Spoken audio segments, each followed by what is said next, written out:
विधानसभा का दंगल थाने तक पहुंचा और बीजेपी विधायक गोपीचंद पडलकर और एनसीपी शरद पवार गुट के नेता जितेंद्र आव्हाड की झड़प पर समर्थक हाथापाई पर उतर आए। समर्थकों पर एक्शन के बाद अब आव्हाड थाने पर धरने पर उतर आए हैं। ये तस्वीर आपके साथ। मैं पुलिस को नहीं दोष दूंगा। अगर इसमें गलती है तो विधानसभा के अध्यक्ष जिन्होंने मुझे और जयंत पाटिल को कमिटमेंट दी थी, जयंत पाटिल जो आज सदन के सबसे श्रेष्ठ सदस्य है, ज्येष्ठ सदस्य है, उनको कहा था कि हम इसको छोड़ देंगे। तो उन्होंने मुझे कहा कि तुम रुको, मैं जाता हूँ। उसके बाद हमने सचिव को मिले, सचिव ने भी कहा कि हमको कहा गया है कि को छोड़ देने के लिए, भोले नाम के सचिव है। और बाद में दोनों भाग गए, चले गए। और बाद में मुझे फ़ोन आता है कि इसको गाड़ी में बिठा दिया है।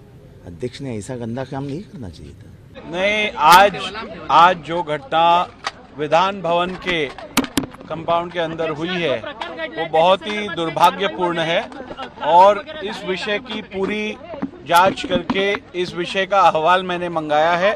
वह प्राप्त होते ही इस विषय की आगे की कार्रवाई की घोषणा मैं विधानसभा में करूंगा। मैं इस पे ज्यादा नहीं बोलना चाहूंगा अभी। मैं इसलिए कहा कि मुख्यमंत्री और विधानसभा अध्यक्ष और विधान परिषद सभापति ने इस पे ध्यान देने की जरूरत है और उनके हाथ में सब पावर है, पावर का यूज करना चाहिए और इस तरह से महाराष्ट्र की जो बदनामी हो रही है इसको रोकना चाहिए।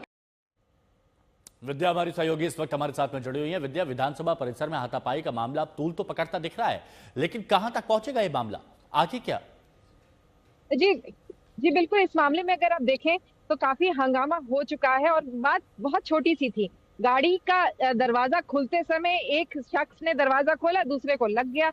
अब इसको लेकर इस बात हाथापाई तक पहुंच गई और ये हुआ था हादसा वेडनेसडे को। देखिए, उसके बाद ये थर्सडे को जिस तरीके से हाथापाई हुई और देर रात एक डिटेंशन में भी चले गए एक शख्स, जो शरद पवार पार्टी के जो एक शख्स है दिलीप देशमुख, जिसकी वजह से आव्हाड पुलिस स्टेशन के ठीक बाहर पूरी रात प्रोटेस्ट करते रहे। फिर बाद में पता चला कि दरअसल उनका जो दिलीप देशमुख है, उनका जो कार्यकर्ता है शरद पवार फैक्शन का, वो तो दरअसल अस्पताल में भर्ती है। तब वो वहां जाके तकरीबन 200 लोगों के साथ अस्पताल पहुंच गए। तो काफी रात भर सोचिए इस पर हंगामा बिल्कुल अहम और टकराव की लड़ाई यहाँ पर बढ़ती जा रही है और ये हंगामा भी आगे बढ़ता जा रहा है। शुक्रिया आपका हमारे साथ जुड़ने के लिए।